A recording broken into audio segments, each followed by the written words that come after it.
ઝી 24 કલાકના અહેવાલની સૌથી મોટી અસર 23 દિવસ બાદ ટેન્કર ઉતારવાની કામગીરી શરૂ થઈ ગઈ છે। બ્રિજ પર 23 દિવસથી ટેન્કર લટકેલું જોવા મળ્યું। ટેન્કર ઉતારવા સ્પેશિયલ ટીમ કામે લાગી ગઈ। ઝી 24 કલાકે લટકતા ટેન્કર અંગે સતત અહેવાલો રજૂ કર્યા હતા, સતત સિસ્ટમ સામે સવાલ ઊભા કર્યા હતા। વડોદરા અને આણંદનું તંત્ર આમને સામને હતું કે કોણ ઉતારશે। આખોમાં જ આખરે 23 દિવસનો સમય વીતી ગયો અને આખરે સીએમ તરફથી આ વાત કહેવાય કે આણંદનું તંત્ર જે છે આ ટ્રકને ઉતારે।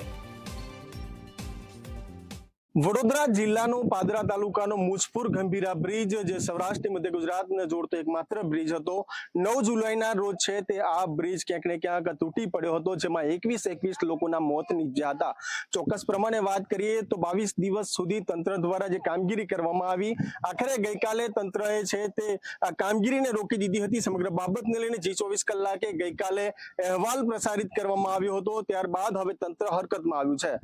22 દિવસ સુધી લટકી રહેલું હવામાં ટેન્કર છે તે હાલ છે તે તંત્ર દ્વારા ઉતારવાની કામગીરી હાથ ધરવામાં આવી છે। ચોક્કસ પ્રમાણે ગઈકાલે છે તે ઝી 24 કલાકે સમગ્ર બાબતને લઈને અહેવાલ પ્રસારિત કરવામાં આવ્યો હતો।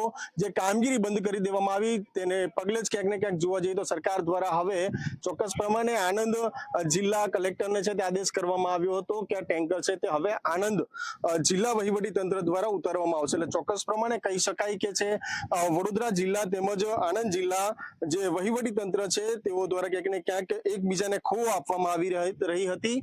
23મા દિવસે છે તે હાલ તંત્ર દ્વારા જે કવાયત હાથ ધરવામાં આવી રહી છે, ટેન્કર બહાર કાઢવાની કામગીરી હાથ ધરવામાં આવી છે। હાલ સ્પેશિયલ રેસ્ક્યુ ટીમ પણ ઘટના સ્થળ પર પહોંચી છે અને હાલ છે તે આ ટેન્કર કઈ રીતે બહાર કાઢવું, સાથે જે ટેન્કરને છે તે દોરડા બાંધવામાં આવી રહ્યા છે, બેરિકેડિંગ કરવામાં આવી છે। ચોક્કસથી હાલ છે તે વહેલી સવારથી જ સમગ્ર બાબતને લઈને તંત્ર દ્વારા છે તે હાલ કામગીરી શરૂ કરવામાં આવી છે।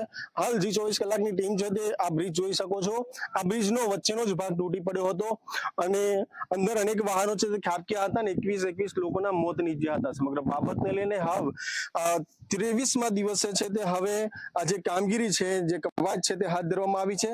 આખરે વડોદરા જિલ્લા સાથે આણંદ જિલ્લા એકબીજાને તું મેં એટલે કે હું કરું તું કરું તે પ્રકારની સ્થિતિ જોવા મળતી હતી। હવે સરકારે છે તે આણંદ જિલ્લાના જે વહીવટી તંત્રને આ ટેન્કર ઉતારવા માટે છે તે આદેશ કરવામાં આવ્યો હતો। તેના જ પગલે આજરોજ વહેલી સવારથી જ છે તે આ જે તંત્ર દ્વારા છે તે કામગીરી હાથ ધરવામાં આવી છે અને સ્પેશિયલ ટીમ છે આ ટેન્કર ઉતારવાની કામગીરીમાં જોતરાઈ છે।